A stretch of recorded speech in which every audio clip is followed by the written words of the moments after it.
பால் அபிஷேகம் ஆகுது, கடவுள் பால்ல குளிச்சுக்கிட்டு இருக்கிறாரு, இந்த நாட்டுல ஏழை பால் குடிக்கலன்னா தப்பு இல்லையா? யோசிக்க வேண்டாமா? எங்க தப்பு நடந்து யோசிக்க வேண்டாமா? இந்த நாட்டு மத தலைவர்கள் மக்களை அறிவாளியாக்கிவிட்டால் தங்கள் பதவிக்கு ஆபத்து என்பதால் முட்டாள்களாகவே வைத்திருக்கிறார். இந்த மாதிரி எத்தனை கிளிப்பிங் எடுத்து போட்டாலும் என்ன மாறவா போகிறாங்க? சரி, இருந்தாலும் ஒரு முயற்சி தான். இதை விவேக் சார் மாதிரி சொல்லணும் அப்படின்னா, உங்களையெல்லாம் 100 பெரியார் இல்லை 400 பெரியார் வந்தாலும் திருத்த முடியாது.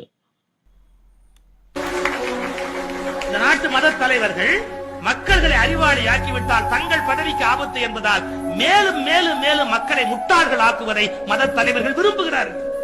ஒரு முஸ்லீம் கூட இந்தியாவுல இல்ல, ஒரு கிறிஸ்டியன் கூட இந்தியாவுல இல்ல.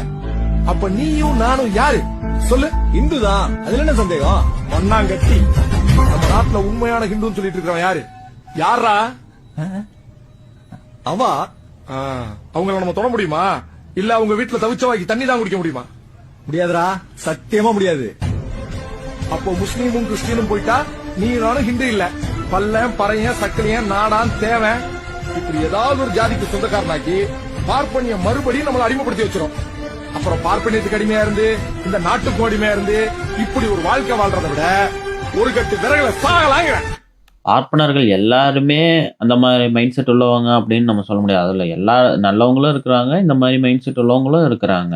அண்ட் தென் இந்த மாதிரி இருக்கிறதுக்கு நம்ம பிரிட்டிஷ்காரன்ட்டே அடிமையாக வந்துட்டு போயிருக்கலாம். அவன் நமக்கு தேவையானதெல்லாம் செஞ்சு கொடுத்துருப்பான். என் பையன் வேலை திடீர்னு காணாம போட்டான், எந்த திசையில இருக்கிறான்னு கொஞ்சம் சொல்ல. சரி, முதல்ல தட்சணை வைங்க. ஈஸ்வரா, இவங்க புள்ள வேணு காணாம போயிட்டானா, எந்த திசையில் இருக்கான்னு கொஞ்சம் கண்டுபிடிச்சு சொல்லப்பா. திரும்ப இத நானே அவர்கிட்ட நேரா கேட்டிருக்க மாட்டேனா? நீ எதுக்கு நடுவுல சாயந்தரம் துட்ட வேற அமைக்கும் போறதுக்கு? விஜயேஸ்வரா, வேணு பையனை வீட்டுல எடுத்தான்னு சேர்த்துரு.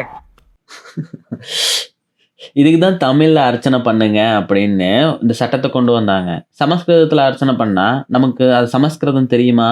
தெரியாது. அவங்க என்ன பேசுகிறாங்கன்னே நமக்கு தெரியாது. இதுக்காக தான் தமிழில் அர்ச்சனை பண்ணுங்க அப்படின்னு சொல்கிறாங்க. அந்த சட்டத்தை கொண்டு வந்துட்டாங்க. இதை எல்லாரும் தப்பாக நினச்சிட்டு இருக்காங்க. சிம்பிளாக தான் இருக்கும் அதில். ஆனால் சமஸ்கிருதம் நமக்கு தான் தெரியாதுல்ல, அதனால் அதை வச்சு அவங்க சம்பாதிக்கிறாங்க. அவ்வளோதான் விஷயம். செல்வா, கோயிலுக்கு போயிட்டு வந்தேன். இந்தாங்க பிரசாதம். கடவுள் நிச்சயமா உங்களுக்கு இந்த வேலையை வாங்கி தருவார். கடவுள் எம்ப்ளாய்மெண்ட் எக்ஸ்சேஞ்ச் வச்சிருக்காரு. பின்ன செல்வா, கடவுளையே காப்பாற்ற முடியல, கதவை சாத்தி கூர்க்கா வச்சிருக்கானுங்க. ஒரு மனுஷன் இந்த மாதிரி வாழ்க்கையில முன்னேறான்னா அதுக்கு காரணமே அவனுடைய திறமை உழைப்பு தான். என்ன சொல்ற? கரெக்டாக தானே சொல்கிறாரு. கடவுள் என்ன எம்ப்ளாய்மெண்ட் எக்ஸ்சேஞ்சாக வச்சிருக்கிறாரு. பிரார்த்தனை நம்பிக்கை இல்லையா? பறிச்சுட்டு போறவன் பிரார்த்தனை பண்ணிட்டு போறதை விட படிச்சுட்டு போறது நல்லதுன்னு நினைக்கிறவன் தான். அது சரிங்க, நமக்கு மேல ஒரு சக்தி இருக்குல்ல, அது தெய்வமா கும்பிடுறது தப்பா? சக்தி அதுக்காக கோவில் தேரலாம் தன்னாலே ஓடுது, நம்ம தானே கயிறு கட்டி இருக்கோம்.